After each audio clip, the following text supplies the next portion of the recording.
I'd like to call the Wednesday, April 17th, 2019 Planning Commission hearing to order. Aaron, would you call the roll, please? Mr. Boswell. Here. Mr. Granger. Here. Mr. Klee. Here. Ms. Macbeth. Here. Mr. Edwards. Here. Mr. Schaller. Here. Mr. Rogers. So we haven't met for a while, so we have 3 sets of minutes that we need to approve or amend as necessary, and then approve the regular meeting of February 20th, our comp plan meeting of February 27th, and our comp plan meeting of March 27th. Are there any corrections or additions to the minutes? Your motion to approve is written. I move to approve the minutes of February 20, February 27, and March 27, 2019 as submitted. Second. Aaron? Mr. Boswell. Aye. Mr. Granger. Aye, although I abstain from the 27th. Mr. Klee. Aye. Ms. Macbeth. Aye. Mr. Edwards. Aye. Mr. Schaller. Aye, though I also abstain from March 27th. Thank you. My intent was to abstain from the March 27th. I see they're both the 27th. Okay. We have no consent agenda items. That brings us to our public hearings, but before we start that, Yes, all of the items on our agenda today concern the Colonial Williamsburg Foundation. As an employee of the Colonial Williamsburg Foundation, I need to recuse myself from discussion and voting on these matters. thank you. So our first item is a complex item that we'll be addressing in 2 parts. First, the archaeology part, and then the remaining portions. But we'll be looking at PCR 1904, 05, and 07. Carolyn. Okay, this is a request of Mr. Dell on behalf of the Colonial Williamsburg Foundation to re-subdivide 2 lots located at 316 and 320 Scotland Street into 2 lots for the construction of a single-family dwelling on new Lot 5 at 320 Scotland Street. The applicant is under contract to purchase Lot 5 with the Colonial Williamsburg Foundation retaining proposed Lot 6. Proposed Lot 5 at 320 Scotland Street requires a subdivision, amending the comp plan and rezoning the property from Colonial Williamsburg Historic Area to Single-Family Dwelling District RS3 to allow the construction of a single-family dwelling for the applicant. In your packet is the applicant's statement. The first portion we need to address is the proposed re-subdivision of the 2 lots into 2 lots with a different configuration and lot size. Since both lots are located in the Colonial Williamsburg Historic Area, CW, and in an Archaeological Protection District, and a re-subdivision of the property requires review by the Archaeological Review Board. And the Zoning Ordinance establishes the Planning Commission as the Archaeological Review Board. So for this part of the application, you're acting as the Review Board. The statement of intent for the Archaeological Protection District is to ensure that archaeological resources are either preserved or recovered through a resource management plan. The Review Board is required to act, and in the case of disapproval of the archaeological field reports and or Phase 2 archaeological evaluation report or management plan for archaeological resources in the district, the Review Board shall state its reasons in writing. If the Review Board denies the request, the applicant has the right to appeal the decision to City Council with appeals from City Council to Circuit Court. The Zoning Ordinance addresses archaeological review in the city, and Section 21929A outlines the criteria for approval for archaeological resources located in the CW Historic Area. It states, before a site plan application or preliminary subdivision plat is approved or recommended for approval by the Planning Commission in the Colonial Williamsburg Historic Area portion and Archaeological Protection District, the Review Board shall consider, among other things, the compliance of the proposed project within the CW Foundation guidelines for archaeological preservation, which was adopted in 1989. And I included a copy of those in your packet.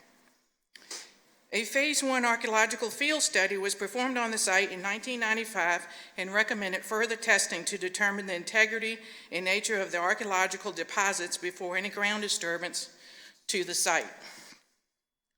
A Phase 2 archaeological field study was performed in February and March of 2019 with the primary goal to delineate the boundaries of the previously identified occupation and to better define its period of occupation and to determine the integrity and significance of the site's preserved remains, as noted in the Phase 2 management summary prepared by Dr. Mark Castro, Senior Staff Archaeologist for the Colonial Williamsburg Foundation, which is attached. The report notes that the project area is historically associated with the John Prentice Sr.'s late 18th century Green Hill estate, known for its extensive gardens, and the historical background is included in the report. Dr. Castro notes the Phase 2 results indicate the construction and ultimate demolition of the bungalow did significantly disturb the northwest portion of the project. However, the Phase 2 results also indicate intact archaeological features are well preserved within the southern and eastern portion of the project area. And that's shown in this slide.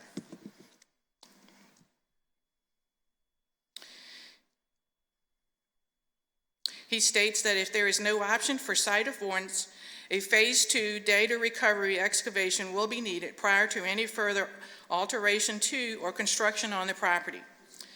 Dr. Castro has informed staff that the proposed Green Hill 2019 Resource Management Plan, which is attached, fulfills the guidelines adopted by the CW Foundation in 1989.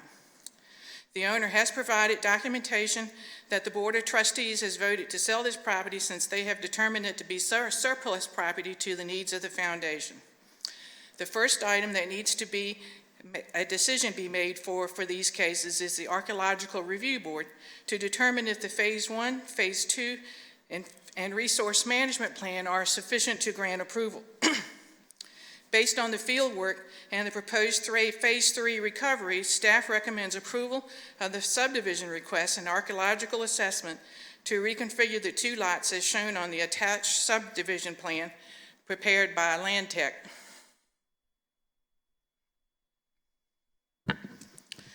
Dated 2/14/2019, conditioned upon a Phase 3 archaeological field study being performed with a Phase 3 archaeological data recovery being conducted in 3 stages as outlined in the Green Hill 316 through 320 Scotland Street Resource Management Plan, with a final report shall be submitted to staff in accordance with the recommendation in the aforementioned plan. That's the end of my presentation on this part of the request. So the review board, which is the members on the dais today, need to determine the archaeological assessment portion of the application before we move on to the rezoning and comp plan changes. Okay, so just so we can catch everyone up where we're at. So while we started with a public hearing, what we're actually looking at here, 19006, is part of site plans and subdivisions on our agenda. That's correct. So site plans and subdivisions does not have an open forum associated with it. But the commission can have a public hearing can ask for a public comment if you so desire. On this, this is just evaluating the Archaeological assessment. That's correct. So I think that we have a staff archaeologist right here. Yeah, I'm a registered professional archaeologist. So, yes, I've read the Phase 1, Phase 2, and proposal for the Phase 3 data recovery plans that Dr. Castro put forth, and I find that they're in compliance with both the Colonial Williamsburg Foundation guidelines for archaeological preservation, particularly Guideline 4, and I think that they're in compliance with the zoning ordinance. I recommend approval. Questions to Carolyn?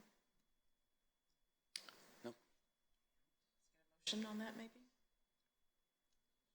I move that we approve the, it's 19006. 19006, the archaeology plan for lots in question. Second. Aaron? Aye. Mr. Granger. Aye. Ms. Macbeth. Aye. Mr. Edwards. Aye. Mr. Schuler. Aye.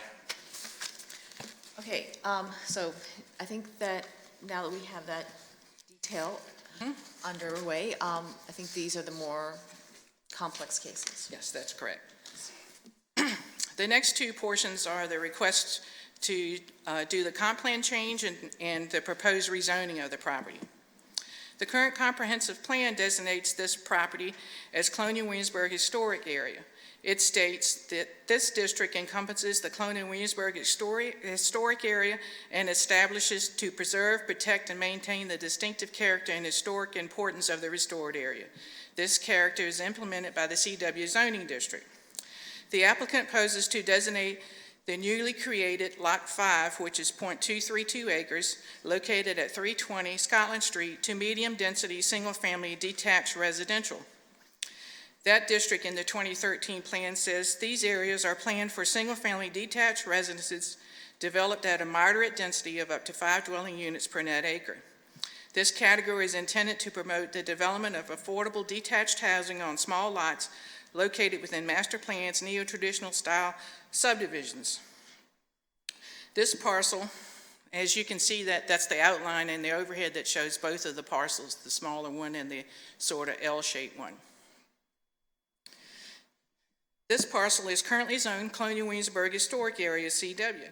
The intent for that district states it is to establish, to preserve, protect, and maintain the unique character and historic importance of the Colonial Williamsburg Historic Area.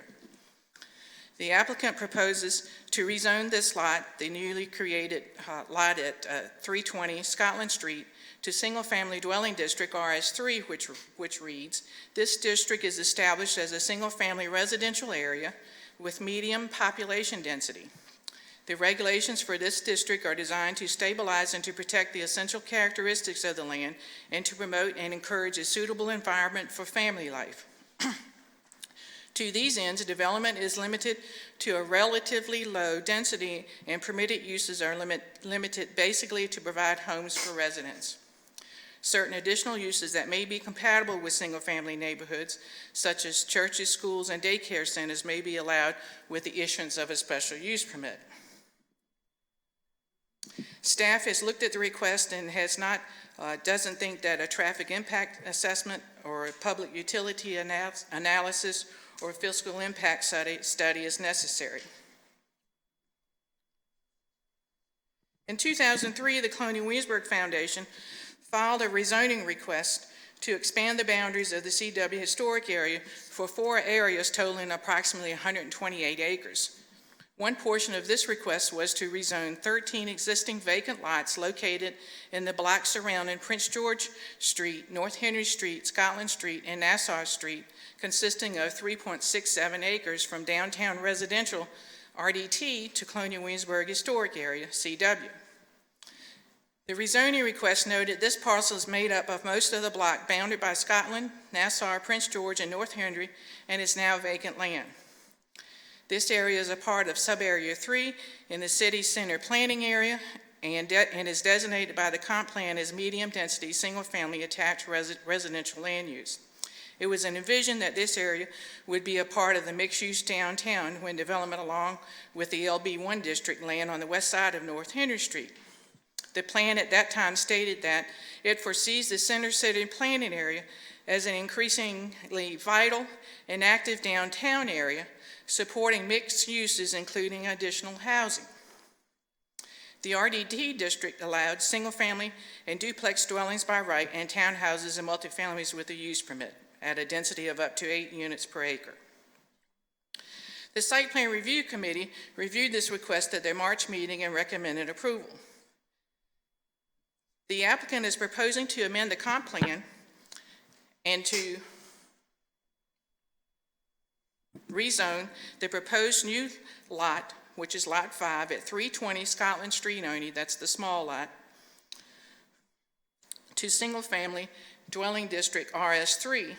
The applicant also is proposing to change the comprehensive plan designation to single-family dwelling for 320 Scotland Street and the lots across, which would match the lots across the street in Scotland Street. Therefore, The new lot will meet current lot size requirements for the RS3 district and will meet setback requirements for the single-family dwelling. The depth of the new lot will preserve a large portion of the bamboo, which will help screen the new dwelling from the historic area. Therefore, staff recommends that Planning Commission recommend the City Council approval of the request to amend the comp plan to designate new Lot 5 at 320 Scotland Street as shown on the boundary line adjustment plat dated 2/14 by Land Tech Resources from Colonial Williamsburg Historic Area to medium-density single-family detached dwelling, and to rezone new Lot 5 from Colonial Williamsburg Historic Area to single-family dwelling district RS3 because changing the comprehensive plan designation and rezoning the lot will not be a detriment to the Colonial Williamsburg Historic Area. It will also allow another single-family dwelling to be constructed in the downtown area and will complete the streetscape on the side of Scotland Street with another dwelling unit similar to the existing dwellings on the street. I'd be happy to answer any questions you may have. I have one. Is there any precedent for this? Has any part of the Colonial Williamsburg historic area ever been rezoned from HA to RS3? Not to my knowledge, no, sir. Other questions, Carol? Could I make, I need to make just one clarification. You said that the site plan review recommended approval, and I just want to clarify as a member of that committee that we were saying that if this change to the comp plan and the rezoning are all approved, then the site plan, then we approved that site plan. We were not saying at the committee that we were approving the entire petition. Do we have a question? You mentioned that we have the CW resolution approving the sale. Do we have? There's so many documents here, and I'm kind of going cross-eyed, and I apologize if I overlooked it. But do we have the written authorization by Colonial Williamsburg for this petition to change the zoning? Yes, we have the application that's signed by the foundation. The rezoning request application was signed by, so because yes. Everything says Mr. Dell on Yes. behalf of, but it's yes. So it's actually by the CW Foundation. CW Foundation is the applicant.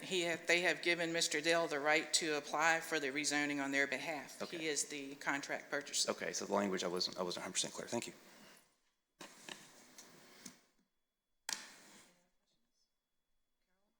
I think there'll be more later, but. Okay. Okay, so we will now open the public hearing on this, and the applicant is welcome to come speak first. And I have cards after that.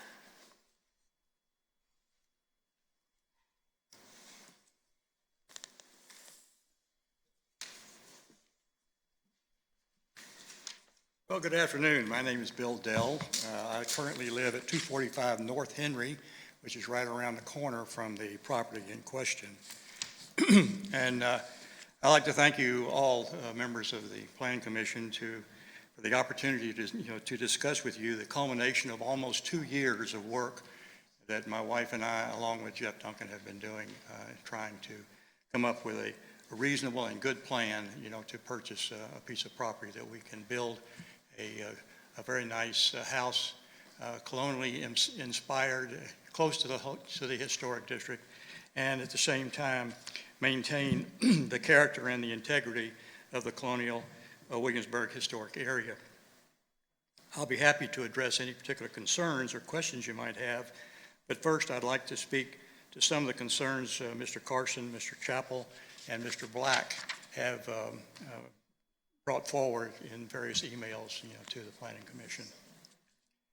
Mr. Carson commented that building a single-family house would be inside the sanctuary of the Colonial District, and I'm afraid I have to take a little bit of exception to that, although it will be located in the historic area now, the rezoned portion that we hope to change.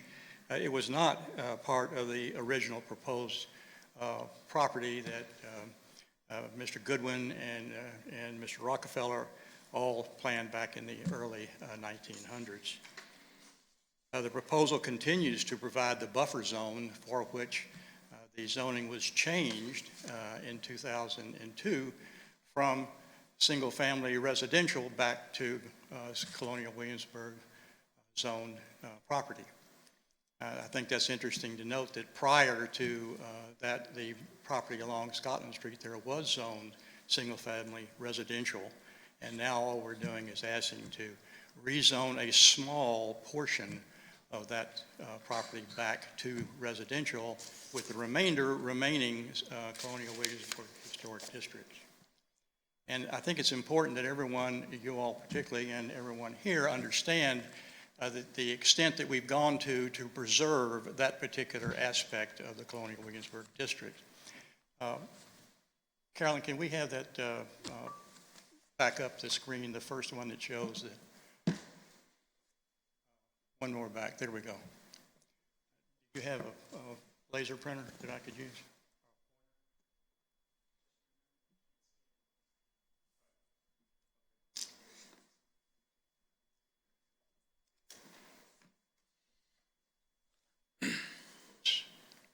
What have I done?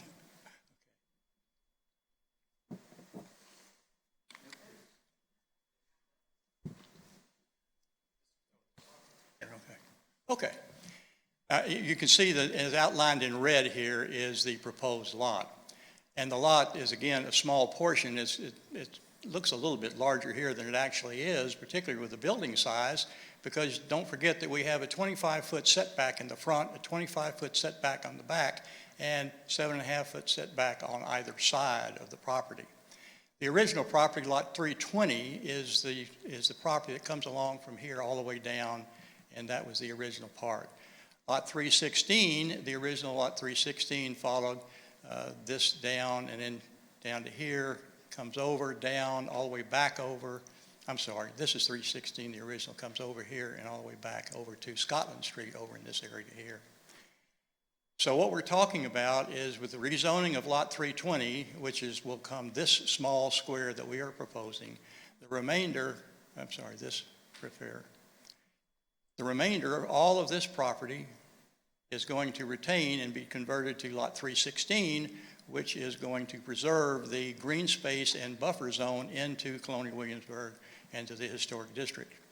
There was mention of the walking path that goes along from Matthew Whaley across over to the palace and also the Carter House. And I'll be the first to admit, and my wife and I have on many occasions looked and stood in the backyard of the Carter House and looked across to see exactly what would be viewed from the Carter House if this is approved.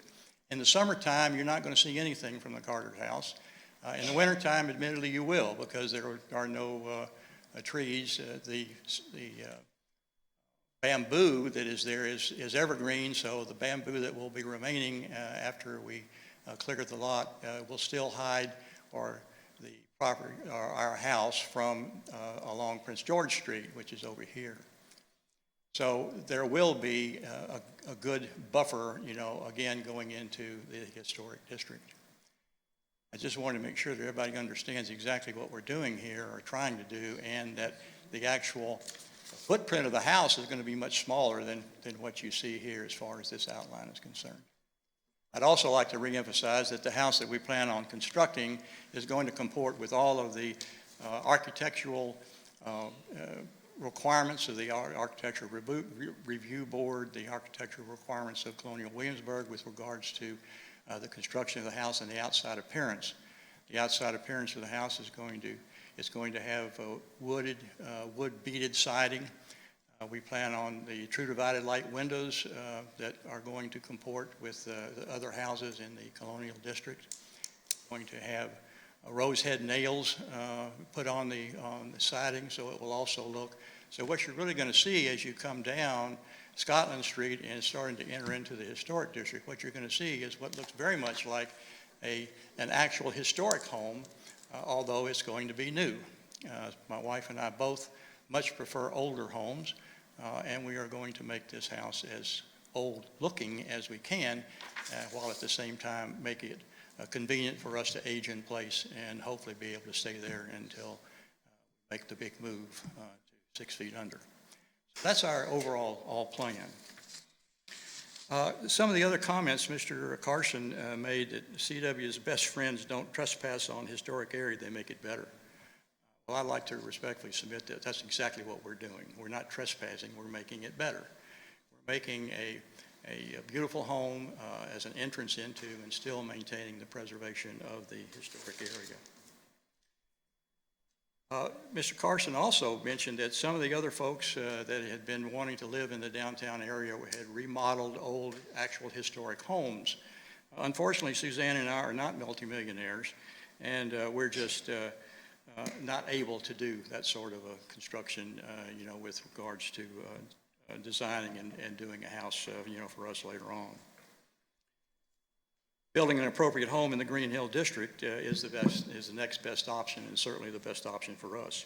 And believe me, over the 2 years that we have been proposing this and working back and forth with Colonial Williamsburg, I have investigated every single available lot, not only in the Turkey Hill area, but also throughout the entire city of Williamsburg. I have a map that was drawn up by the city that shows every vacant lot in town. And I have looked at all of them, and I have tried to buy many of them, most of which the owners are not sell. So it's not that we haven't looked at other places. We have. They're just not available.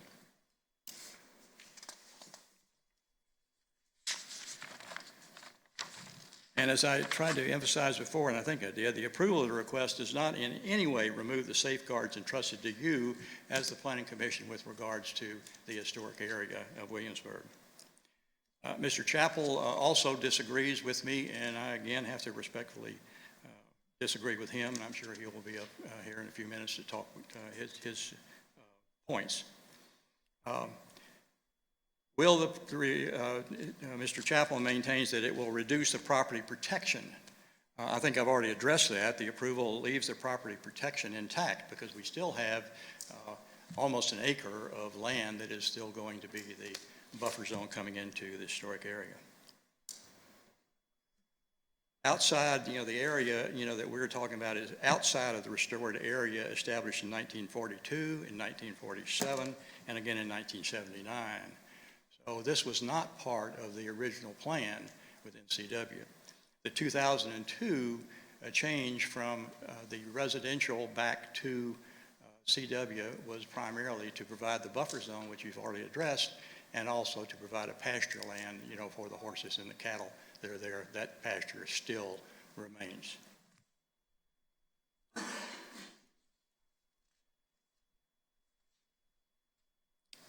The other thing that I think is important for everyone to understand is that considering all that we've discussed, the small lot created from the portions of Lot 316 and Lot 320 has been determined to be in excess of CW's needs by the CW Board, President Reese, the CW CFO, and the VP of Real Estate, Mr. Duncan, all of whom deem it in the best interest of the foundation to sell the property. The 2013 Comprehensive Plan charges the Planning Commission with the responsibility to protect the character and integrity of the Colonial Williamsburg Historic Area. As I just mentioned, nothing in this proposal goes against that charge. The integrity of zoning for long-term benefit. The intent of the zoning is to direct changes in a manner that favors the quality and community over individual interests and development. I'd like to respectfully submit that what we're doing does precisely that. Improving the quality of the community. Our respective neighborhoods on Scotland Street are in support of our request, many of whom are present today, and I'm sure will take the opportunity to speak before the commission as well. Simply stated, our proposal is not only well-intended, but in our Turkey Hill communities, it's larger and it fits the larger and best interest for the property. The other thing that I just received as walking in was a comment, from Mr. Black. And he says that this small proposed change appears to be a test case to measure resistance to future development in the entire block. Well, I take exception to that as well. I'm afraid what he thinks is that this is part of the downtown vibrancy study, where all of the pasture land would be converted into multifamily residential type houses, and no one could be more opposed to that than I am. So that's not what we're trying to do. We have located a piece of property that CW wants to sell. We have a willing buyer, and my wife and I, and we just need to go through these procedural changes to make it happen. At this point, I'd be happy to address any questions you might have of me with regards to the motivation for doing it or any questions that you might have. I guess eventually we'll have a discussion. There may be questions at this time, but I do have a lot of speaker cards. Yeah, there are many speaker cards here, so I think we probably want to have the open forum proceed, and then if we have questions, we'll come back. Okay. Thank you very much. Thank you. Okay. My first speaker card is from Richard Lampert.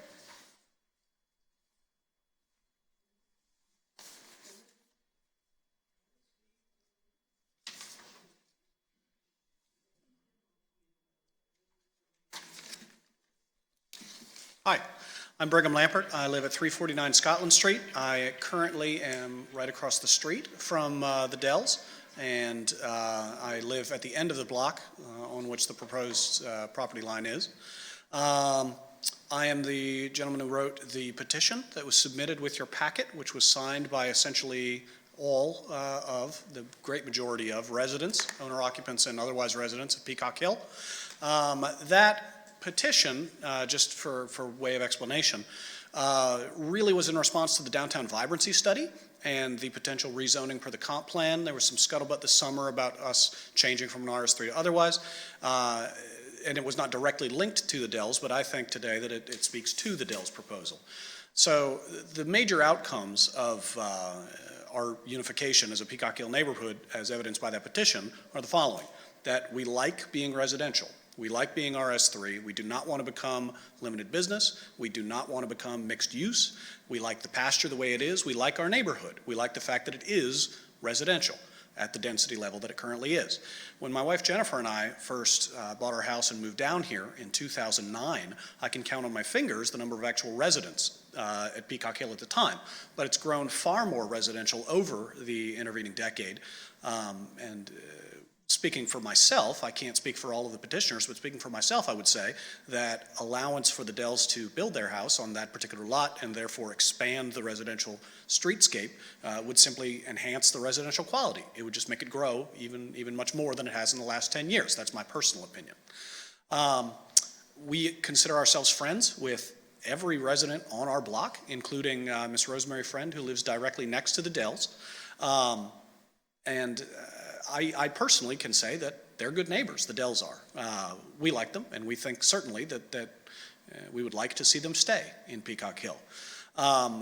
As for another outcome of the petition that I think speaks to this, clearly it indicates that we are all in agreement, those of us who were the petitioners, that if it does occur that this lot is split and the Dells are allowed to build their home, it should absolutely stop there. We are all in agreement on that matter down in the neighborhood. We don't want the pasture to be upended. We don't want this to be a test case per the last comment. We would like it simply to stop there. Colonial Williamsburg clearly has decided to sell the property.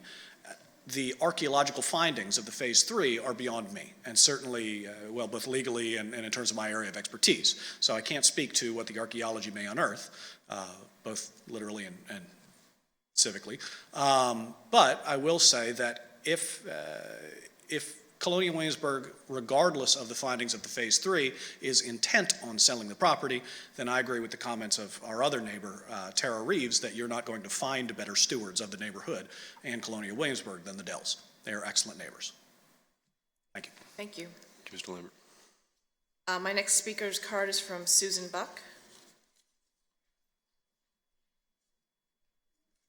Hi, thanks for the opportunity to speak. I am also a resident of Williamsburg over on the other side of the city. I would urge you to decline the proposed zoning changes to allow construction of a single-family house in a location zoned as the Colonial Williamsburg Historic Area.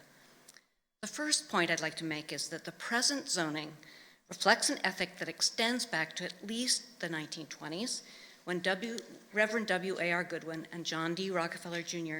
conceived the idea of a restored 18th century capital of Virginia as a unified landscape rather than a series of individual buildings.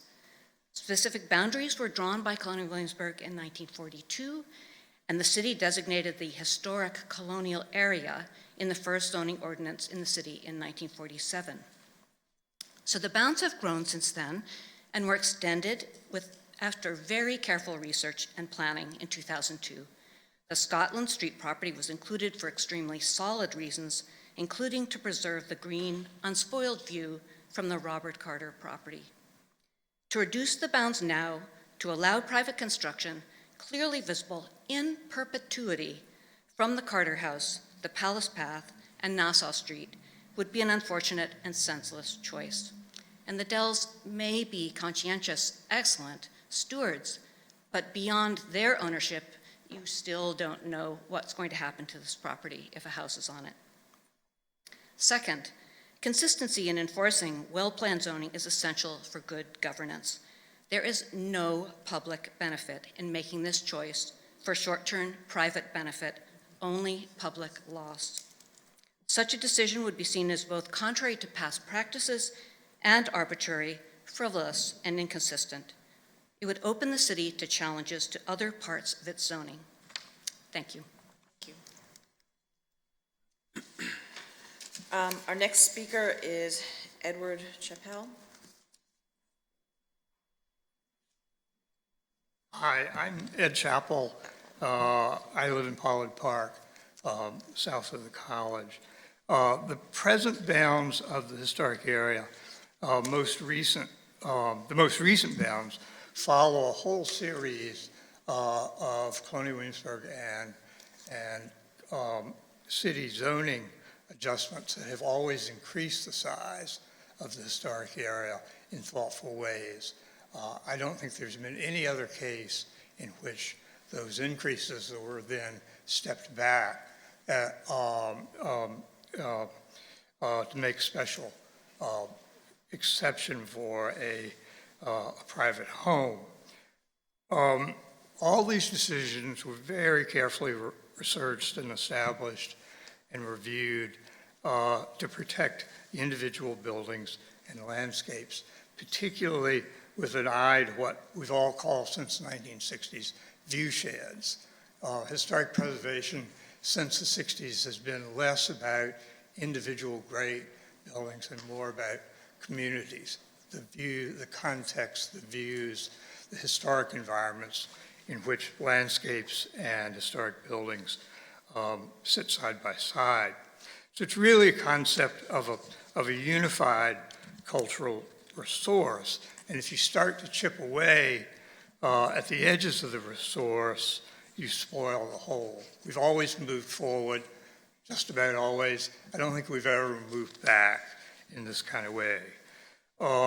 The position of the house means, because it's on an elevated location, if you've been there, you'll see, as is the Palace Path, Palace Green, and the Carter House and property. So it'll be a straight visual connection between this house and the Robert Carter House.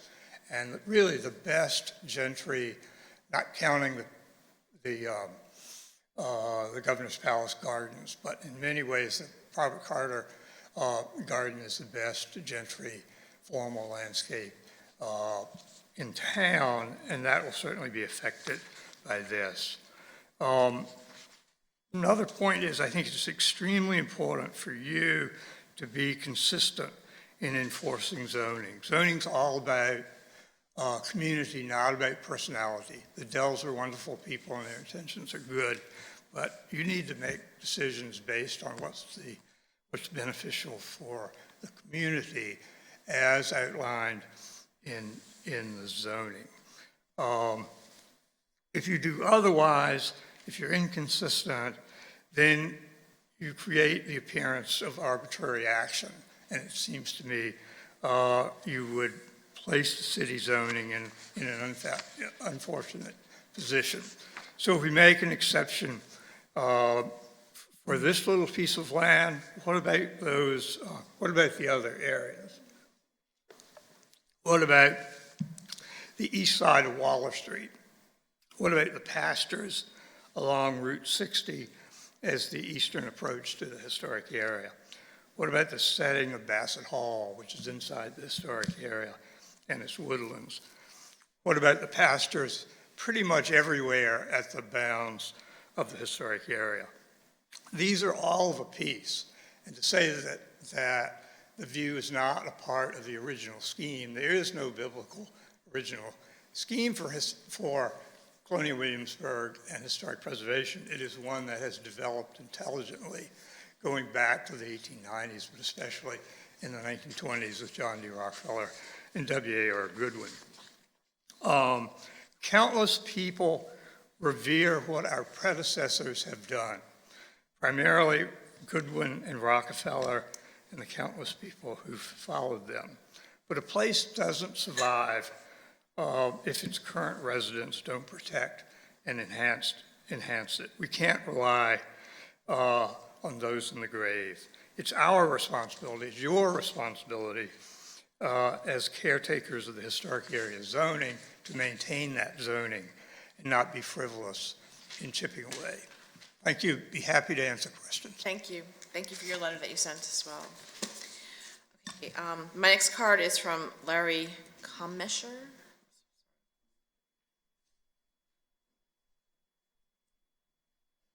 Measure. Yes, you did very good. I've been coming to Colonial Williamsburg for about 35 years as a visitor and a patron. I lived in California most of my life, and I'm very fond of the way it is visually, amongst many other things with it. My concern would be that if there is no precedent for this now, that if you approve this, it may plant the seed for other changes on other pieces on the fringes of Colonial Williamsburg, and I would hate to see that happen. And that's really all I have to say. Thank you. Next speaker, Louise Dupre.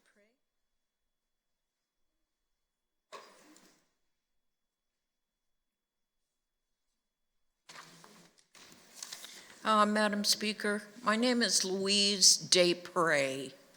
It's pronounced like day pray, even though it's spelled differently.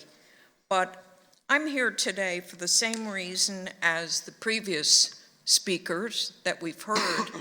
And I've been coming to Williamsburg since 1958, making many, many trips here and buying property now in the town. I have property with my husband at 101 Windsor Lane off of the bypass.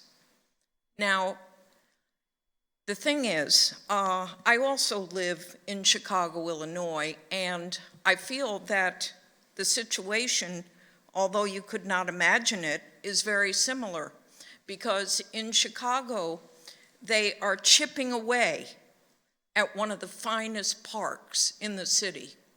And we here in Williamsburg are thinking about chipping away open space on the edge of the historic property. And I would hate to see that happen, because I feel that little by little, there will be not only more homes, but this Carolyn Murphy mentioned over here on one of these other items, you know, something about a townhouse or 5 houses per acre. Well, 5 houses per acre, that is a lot. You know, just think about it. The previous place I lived in, we were only allowed 2 houses an acre. This is up north. And people thought that was a lot, 2 houses on an acre. And I just feel that moving to medium density, you know, it's okay if you have 1 family detached residence, 1 home. But this here, it says medium density. That's not really 1 home. And if you rezone it to that, you know, it may become more homes. My point is this: we need to keep open space in Williamsburg near the historic area. Just a few months ago, there were horses on Scotland Street, and I noticed many visitors going up and patting the horses and loving the horses. This will bring them back to Williamsburg, and we need that for the economy. CW, as we all know, is not in the best of economic situation right now. I can remember when it was, but it is not now. And we need all of us to think about what would happen if CW closes. Do you really think this town would be the same? Because I do not. Thank you very much. Thank you. Our next speaker card is Park Wilson.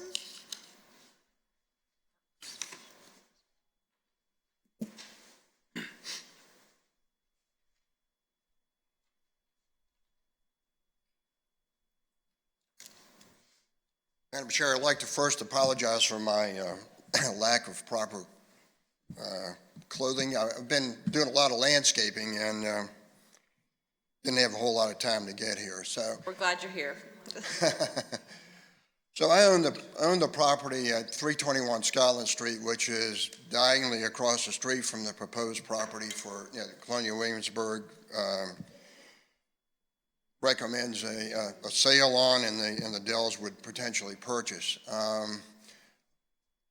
In addition to the rest of the neighbors, I'd like to wholeheartedly support that particular venture. I think that a home in that lot would be advantageous, especially in consideration for the fact that it's directly across the street from Matthew Whaley Elementary School, and would enhance the remaining properties on Scotland Street. I'd also like to comment that the house that I currently live in was originally built by G.T. Brooks, and the house was built in 1929, and it has a direct view from the back of the Carter House. And I mean, it's survived through almost 100 years now, 80-some years, and it's a property that I thoroughly enjoy. Obviously, from what I'm doing today, it's something that I continue to do, and I think that the Dells and the other neighbors have been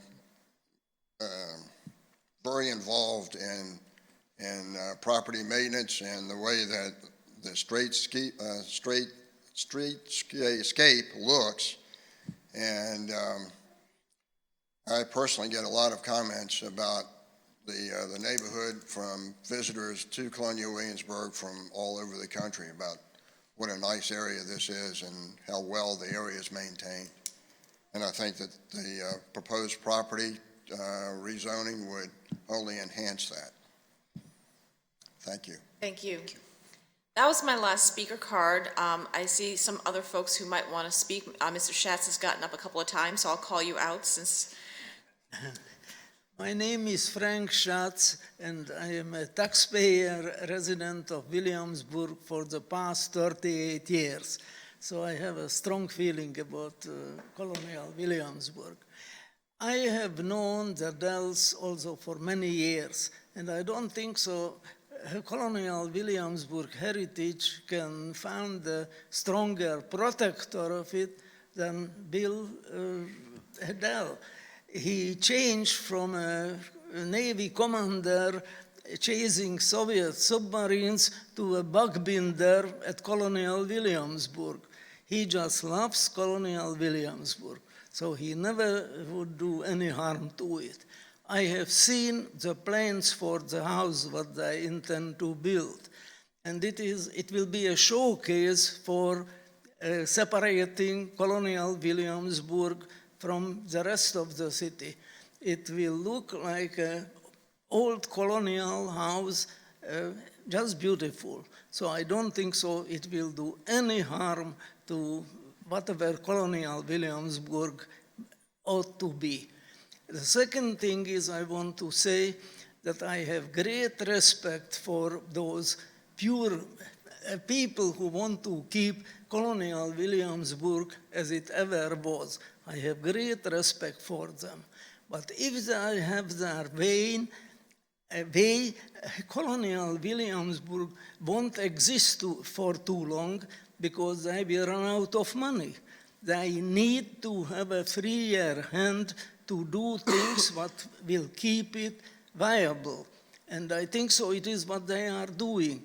I heard from many, many people that they are keeping land what they don't need, and they should sell it, and especially if they get a good price for it, like they received from the Dells, and it will keep Colonial Williamsburg viable for a long, long time.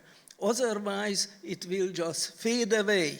Like General MacArthur used to say about old soldiers, that they don't die, they just fade away. So we don't want it should happen to. I strongly support the Dells in what they are trying to do. I have seen where it is located and that it won't do any harm to Colonial Williamsburg. Thank you very much. Thank you. The public hearing is still open. If anyone else would like to come forward, please come forward.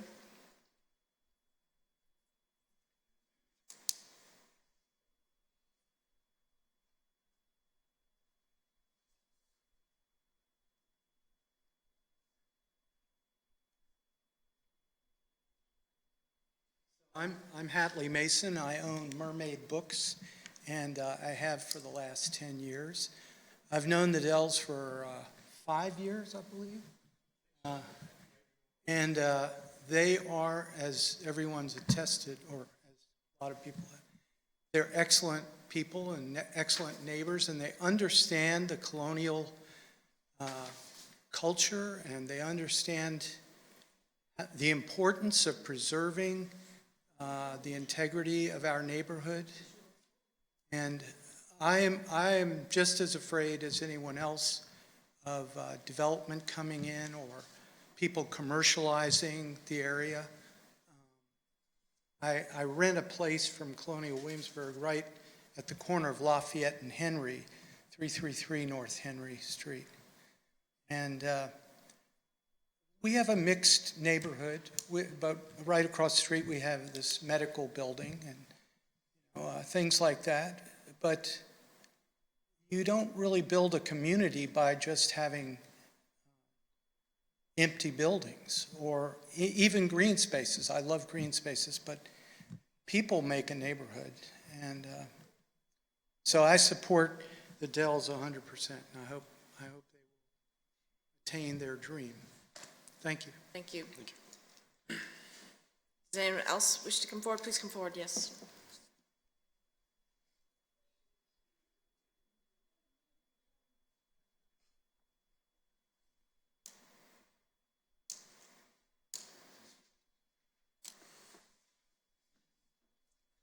I'm Jean Keating. My husband and I moved to the area about 4 months ago on North Henry Street, but we've been in the area for 25 years. We lived in Yorktown. And it's a wonderful neighborhood. The Dells are wonderful people, and we support them 100%. Thank you. And it is a nice community to live in, actually. So. Does anyone else wish to come forward and speak? Seeing none, I'll close the open forum portion of this hearing. And who would like to start? I'll start, or go ahead, Greg. I got a couple questions that I'd like to ask Ms. Shelton. Does Colonial Williamsburg have the ability to subdivide the lot without it being rezoned? They can subdivide the lot if Planning Commission approves the subdivision, but the use is what the rezoning requires. So the lot could, in theory, be subdivided if Colonial Williamsburg continues to use the lot for a purpose that it's currently zoned for. Okay. If Colonial Williamsburg subdivided it, once they sell it, because it changes from being owned by Colonial Williamsburg, then the zoning has to change. Is that correct? Oh. No. So the It zoning, remains zoned what it is zoned until city council approves an alternative zoning. Okay. And do they have the right to rezone it and sell it, even without the zoning changing? Well, only city council has the ability to amend the zoning on the property. Colonial Williamsburg owns the property. Colonial Williamsburg has a right to sell the property. But if the zoning changes, that has to be approved by city council. Okay. Is there an entity other than Colonial Williamsburg that can own property that is zoned Colonial Williamsburg? Yes. Okay. Thank you. First of all, I want to say that I really appreciate the number of people who have come out in support of the Dells. They really seem like they'd be great neighbors. But this isn't a personal thing. I mean, city zoning is one of the most important responsibilities of the Planning Commission, and members, so requests to change the zoning need to be taken really very seriously. The city's zoning ordinances and architectural preservation districts were created primarily to preserve and protect Colonial Williamsburg's historic area from physical and visual intrusions and to maintain the architectural integrity of its buildings. Any rezoning, especially rezoning of the historic area, should have a compelling reason. I supported the rezoning of a small portion of the historic area from historic area to museum support near the Colonial Williamsburg museums for construction purposes. And I think that was, in my opinion, a compelling reason because the zoning was kept within Colonial Williamsburg and not rezoned to be sold to an outside party. Selling off a portion of the historic area to an individual for house construction, I don't think is a compelling reason to change the zoning from CW historic area to single family. And it lacks any compelling public purpose and sets a bad precedent for further encroachments. The 2013 comprehensive plan, which is the one we're still working on until we finish the, I guess it's not going to be the 2018 anymore. Chapter 2, Section 1A charges the Planning Commission to protect the character and integrity of the Colonial Williamsburg historic area. And I think that any proposed rezoning and changes to the comp plan would violate that directive. So.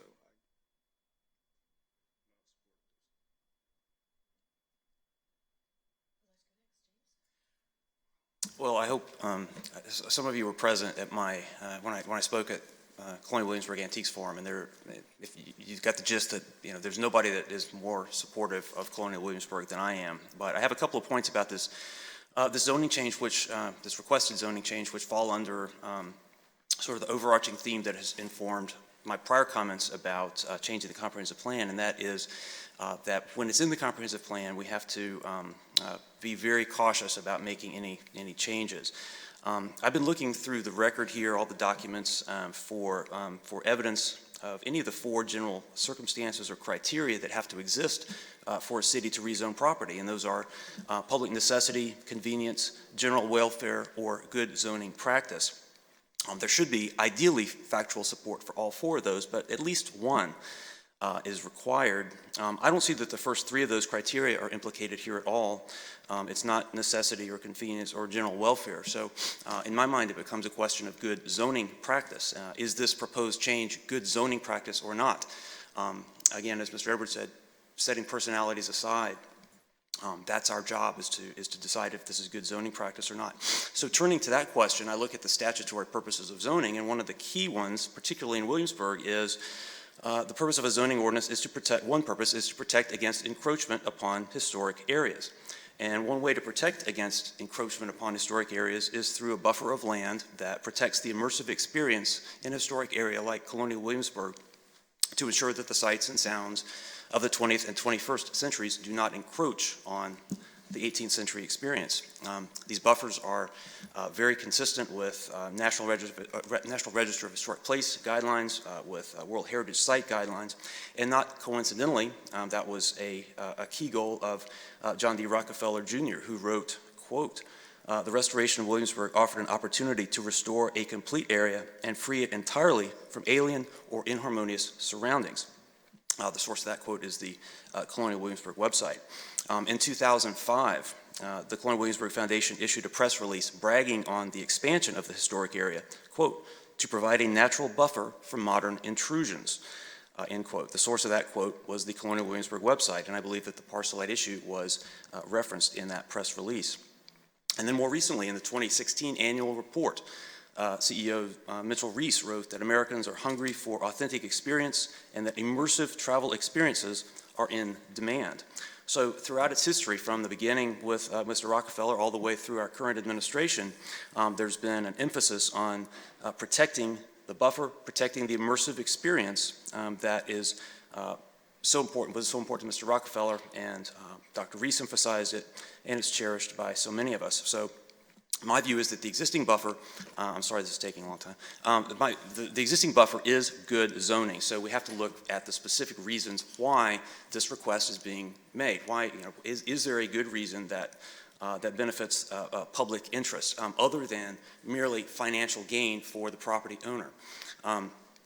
This commission and the City Council and other boards have been talking about important public interests like downtown vibrancy and affordable housing. But I think everyone would agree that adding one house is not going to have any impact on downtown vibrancy, and particularly a house in that neighborhood.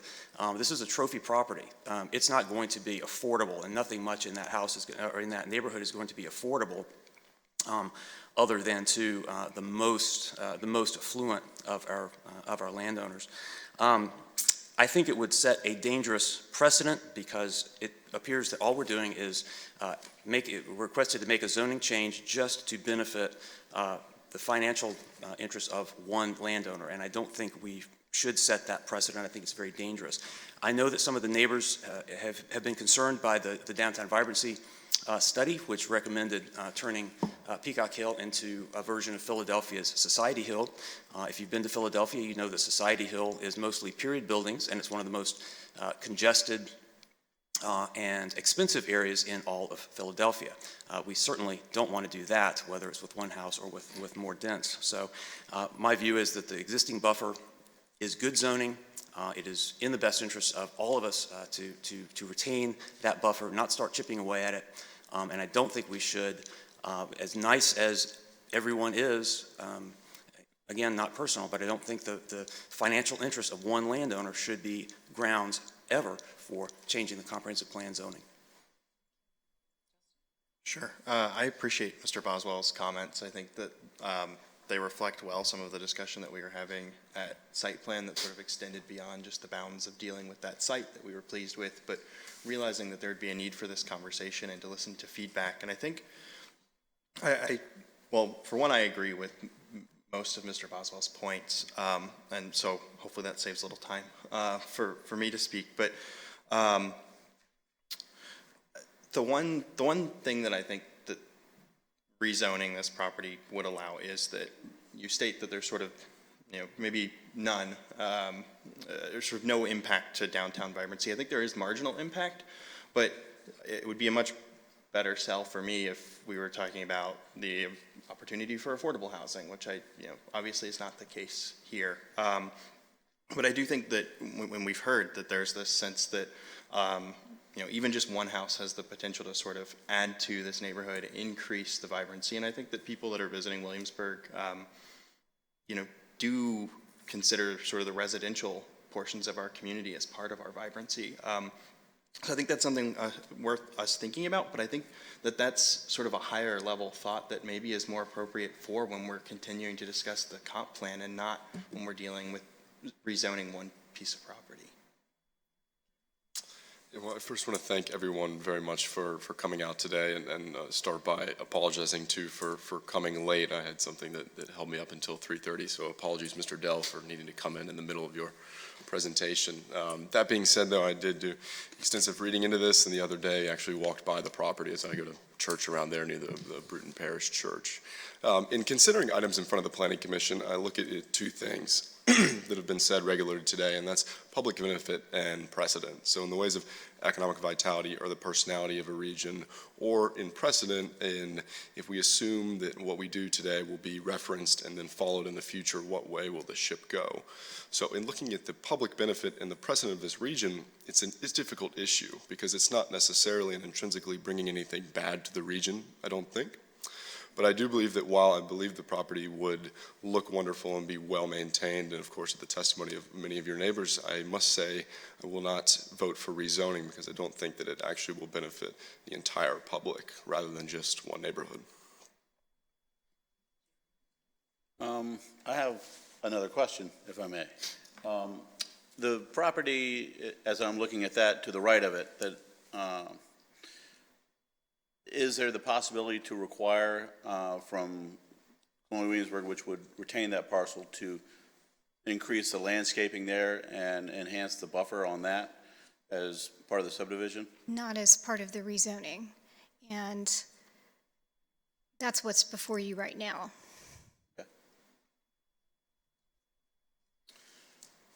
So a lot of what has been said, I agree with, and so don't need to restate this. I have been a neighbor of the Dells for many years when they lived on Indian Springs, and they are lovely neighbors. And I know that Susie would build a fabulous house, and I have no concerns about that. But where we sit as the Planning Commission and the issues of precedence and, as James articulated, the 4 reasons for rezoning, you know, we don't have the compelling argument to do that. What I find is difficult on a bigger picture piece is, you know, if we want to discuss the boundaries of the historic area, more generally, especially as we are now presented with a piece of property that has been declared surplus property, part of it's being hopefully or potentially rezoned by the applicant to build on, but the remaining parcel is still part of this surplus piece. And so, you know, conceivably we would be seeing little bits and pieces of that remaining surplus piece before us. And so, to me, we're in the middle of looking at the comp plan that will be the 19 comp plan, hopefully not the 20 comp plan. Started 18 on it. And, you know, someone said to me in the week or so leading up to this meeting, it's like, well, let's have a public discussion on the boundaries of the historic area. And I'm like, we did that like 3-something months ago. And most of the people that are in this room in support of this were in that meeting against developing more of the area. So, you know, this parcel has actually already been evaluated as part of the comp plan renewal. And we chose, in those discussions, I mean, the comp plan's still being evaluated and written and all that, and more public comment periods are to be had. But it was not to push this into a different zoning, was to maintain the historic boundaries and all that. So I, with those additional comments, don't need to articulate all the other arguments that have been said, also cannot support rezoning because of the precedents, because of the issue of the economic factors involved, where we stand as planning commissioners and the oath that we take with regard to what we need to uphold. I don't see us having the grounds to change this. So, are there other questions or points of discussion or just comments people want to have in the record? Someone want to make a motion? I move that we recommend to City Council to deny request PCR number 19-004 and 007. Second. Are those the right numbers? 004. I think it was 4 and 5. 4 and 7. What I got? 004. 4 and 5. I'm sorry.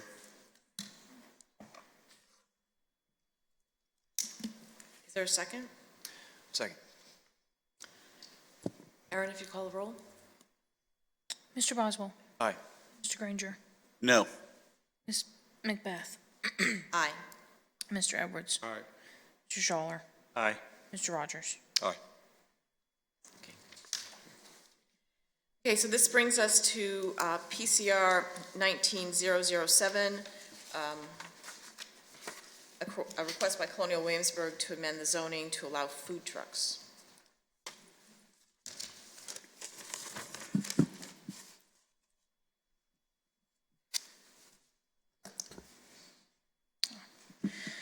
Colonial Williamsburg Foundation is proposing to amend the zoning ordinance to allow food trucks with a special use permit within the Museum Support District.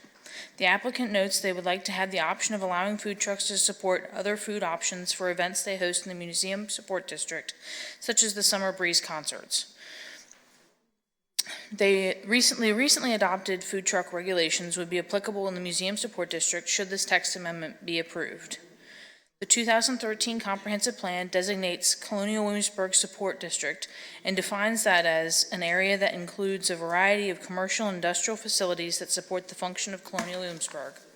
The Visitor Center, Bruton Heights Education Campus, and the Colonial Williamsburg Nursery fall under this category. The category is implemented by the MS Zoning District. In your package, you can see a map of the Museum Support District, and those areas are highlighted in light blue. The statement of intent for the Museum Support District reads that the district is established to allow uses that are related to and support the functioning of the Colonial Williamsburg Historic Area. The most intensive uses may be allowed with special use permits to ensure compatibility with the Colonial Williamsburg area and the surrounding residential neighborhoods. The recently adopted text amendment for food trucks in the MS district was limited to the property known as Palace Farms. This amendment would allow food trucks throughout the MS district with a special use permit. All of the regulations in the current food truck ordinance would apply.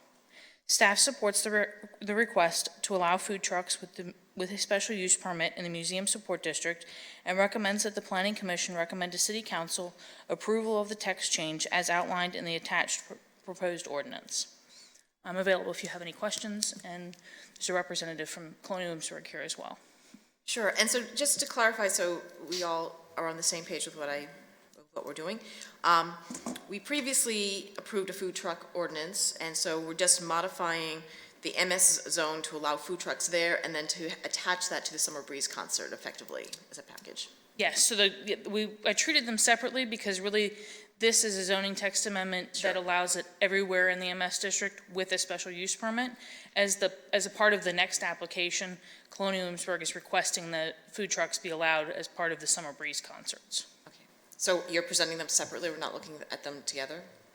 You could certainly look at them together if you'd like. I just thought that because it allows it elsewhere in the district that it might be better to look at them separately. Thank you. Any other questions of Aaron? Then I'll open the public hearing. Mr. Duncan, did you wish to come forward? The applicant?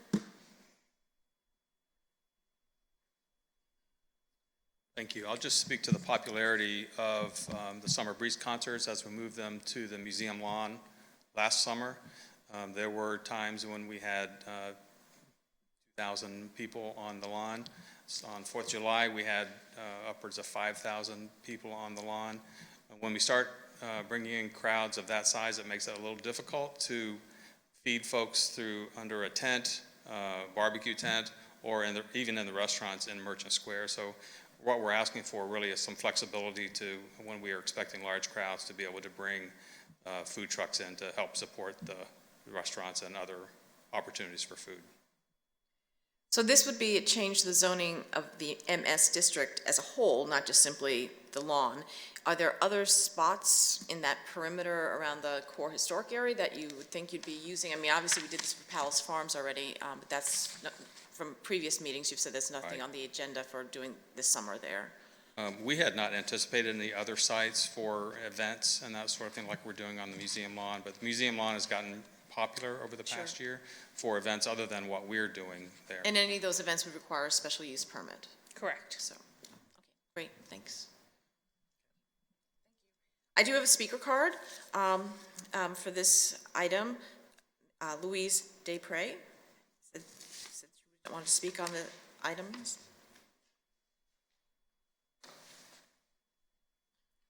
All right, Madam Chair, is it okay if I ask a couple of questions? Or am I just supposed to speak? You're supposed to speak, but if I can answer your question, I will try to do so. Well, I just wondered, what exactly are the perimeters of the Museum Support District?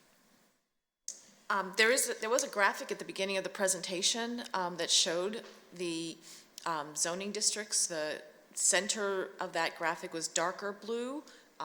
That shows basically Duke of Gloucester Street and around what you think of as truly the historic district. And then there's a lighter blue perimeter, which is the museum district. That's where the trucks would be. Special use permit. Well, I think I would support, first of all, I support the request letter D. I think that's a great thing. And letter C, I believe I could support if I knew how many trucks are involved. Let me just state that 7 months a year I live in Chicago, and I work at the Oriental Institute, which is a famous museum on the campus of the University of Chicago. And for a number of years, they allowed trucks in front of the museum and up and down the street when I was working there. And these trucks presented all kinds of food from around the world. But after a number of years, the university voted to move those trucks further away because there was no parking and it was just too much. So I feel I could support this if there were some limit to the number of permits at one Yes, so time I can address that. So from my own experience, I do a lot of business in Washington, and Farragut Square is lined with food trucks, and from the taxi drivers that take me back to my hotel in the evening, they say that people come out at 3 in the morning to stake out their spot for the lunchtime traffic. We're not talking about that here, okay? With the change of the zoning to allow food trucks in the MS district, so that perimeter district is with special events and special use permits. So it is not something that we're saying, let's have a food truck alley surrounding Colonial Williamsburg. That's not going to be possible. Okay, and I would just finish by saying that I would like to see some kind of number limit even in the perimeter area, rather than saying that they'd give permits to as many as could fit for the event. Thank you. Thank you. That was the only speaker card I had for this item. Is there anyone else who'd like to come forward and speak? Okay, so closing the public hearing then, and we're only looking at C with regard to adding food trucks with a special use permit in the museum support district. Are there any comments or discussion? Generally, I think it's a very good idea. So would someone like to make a motion? I motion that we approve PCR number 19-007. Second. Aaron, could you call the roll, please? Mr. Boswell. Aye. Mr. Granger. Aye. Ms. Macbeth. Aye. Mr. Edwards. Aye. Mr. Schaller. Aye. Mr. Rogers. Aye. So we'll move to 19-008 to have the special use permit to have food trucks at the Summer Breeze concert. So does this amend the special use permit that we already have for the Summer Breeze concerts, or is this seen as a separate? It's actually seen as separate. The last approval they received was for the period of a year. Okay. And they're asking for an extension to 5 years this time. The Colonial Williamsburg Foundation is proposing to continue the Summer Breeze concerts on the lawn of the DeWitt Wallace Decorative Art Museum at 326 West Francis Street for the next 5 years through summer of 2023. The applicant is proposing to run the concert series for approximately 4 weeks each year, and notes moving the concert series to the lawn of the Arts Museums in 2018 proved a smashing success in their memo. They estimated 2018 seasonal attendance at nearly 20,000 people, with one concert having to be canceled in September due to the threat of Hurricane Florence. The applicant proposes the continued use of a 30 by 30 tent with a stage under the tent and fencing on the lawn as shown in the sketch. They propose signage on the tent, sponsorship signage on the fencing, and ground-mounted sign at the sidewalk entrances to the museum as noted in the narrative to advertise the schedule. The sponsorship signage on the fence and tent will be removed weekly along with the fencing. The request is to leave the tent and stage up at this location for the duration of the events, and the fencing and smaller tents to be removed following each week's concerts. The applicant notes they are again collaborating with Culture Fix, who will provide the concert oversight and setup and security. Culture Fix will coordinate with the food and beverage services at the concert, working with local food establishments, restaurants, and microbreweries. Small 10 by 10 canopy tents will be set up for those operations. The concerts will be free and open to the public. Outside food and non-alcoholic beverages will be allowed within the fenced area, but no outside alcoholic beverages will be allowed to be brought inside. New this season, the applicant is proposing up to 2 food trucks along the alley garden between the museum and public hospital, which requires a special use permit. The proposed food truck locations are indicated on the map with the applicant's statement. Beginning this season, the applicant also plans to mark a section of brick-paved walkway for easier access for guests with wheelchairs or other special mobility needs, and this is also noted on your venue plan. The 2013 comprehensive plan designates this parcel as Colonial Williamsburg Historic Area, and it is defined as the district that encompasses the Colonial Williamsburg Historic Area and is established to preserve, protect, and maintain the distinctive character and historic importance of the restored area. This category is implemented by the CW zoning district. Land to the north and east are designated Colonial Williamsburg Historic Area. Properties to the south are designated Colonial Williamsburg Museum Support Land Use. And the land to the east is designated as Downtown Commercial. This property along with the properties north and east are that mixed up my zoning and my comprehensive plan. This property is designated as CW, and the properties to the north and east are designated also as Colonial Williamsburg Historic Area. Lands to the south are designated as Museum Support. That would be the area where the food trucks would be located, and the land to the east is designated as Downtown Business District. The statement of intent for the Colonial Williamsburg Historic Area reads that the district is established to preserve, protect, and maintain the unique character and historic importance of the Colonial Williamsburg Historic Area. The Site Plan Review Committee met on March 20th to review this application. The committee agreed that the concerts should be allowed from May 1st through September 30th to allow the applicant flexibility in scheduling. The committee also agreed that on-site restroom facilities should be available with anticipated larger crowds and the addition of food trucks. The site currently contains a large lawn in front of the public hospital and the museums. The lawn of the site was successfully used last summer for the Summer Breeze concerts. The applicant proposes the same arrangement for the placement of the stage, signs, and fencing. To address the concern of accessibility, Colonial Williamsburg is proposing blocking off a brick sidewalk within the venue to allow for access from the ticketing area to the stage. The applicant is also proposing the addition of up to 2 food trucks to provide service during any events.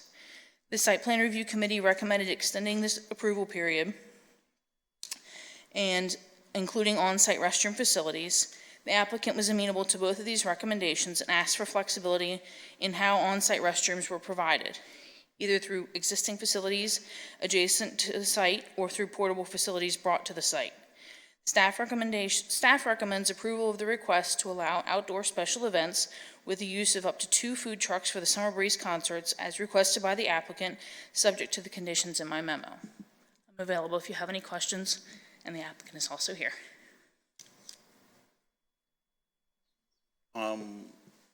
So the concept on the toilet facilities is, the answer is be flexible? The staff's recommendation is that within the first year, there's some flexibility, but by the second year, on-site facilities should be provided. Okay. Do we want to perhaps explore the tying to the size of the crowd that's anticipated? Is that a reasonable benchmark? And do they have the ability to say, oh, you know what, this is a popular group that's going to be there. They can always go ahead and bring in additional on-site toilets? That would be at the discretion of the commission. I'm just not sure how you would be able to anticipate crowd sizes. That might be difficult. And I don't know what threshold would require on-site facilities versus adjacent facilities or portable facilities. Okay.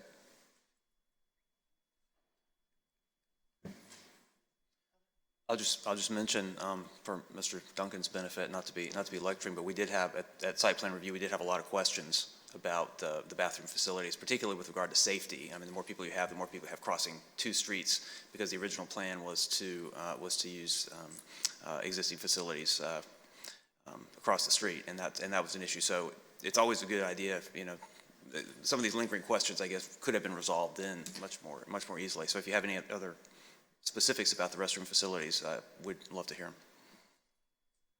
them. And for example, the trailers that can be, you know, the really nice trailers that can be rented or purchased, perhaps even with Tourism Development Fund money. Thank you. Our plan is to use the restroom facilities in the public hospital building. It has a good accessibility to the stage side of the building, directly into where the restrooms are. And that, along with, depending on the size of the crowd, folks will wander over to where the other restrooms are that they know are there, a block away. And I expect that's going to handle up as many as 2,000 people on site. If we were doing something that's going to bring in many more than that, we would bring on-site portable restrooms like we've done for other events. So the public hospital restrooms will be opened up to allow access? That's correct. Okay, so then there'll be three spaces between the shops building and then the standalone restroom facilities that are in the ticket office. Building, Henry Street shops, and the public hospital. Yeah, okay. And I would expect ample signage directing the crowd there be helpful. Other? Okay, so this is a public hearing, so I want to open the public hearing. Jeff's walking away, so I'm assuming he has no other further comments. So if anyone else would like to come forward to speak about this, I will close the public hearing. So with some of the things that have come forward with events and then continuing events, we've done 1 and 2 years or 1 year renewables. This 5-year, I'm happy with, because we've been doing as a community summer breeze for a long, long time. So happy to not have to see this every year as a just a detail that always seems to be in the works. But is that like the statutory limit of a special use permit? Is it 5 years, or is this, where did 5 years come from? 5 years was the request of the applicant. And do we have any other 5-year special use permits? We have special use permits that limit the special use permit to a particular period of time, and yes, the trailers at the school are a good example of that. And obviously, if the technology or of like an event changes, they can always come back and ask for a change for this stuff as well. Been a really popular venue, and I'd like to see the food trucks coming in. Yeah, and 2 enough?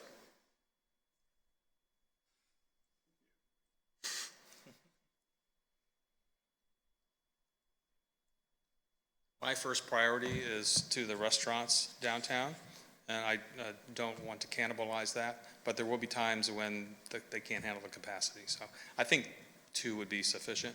I believe we've brought in 2 in the historic area in the past for grand illumination. I think that helped us handle 30,000 people or more. So there's a long line.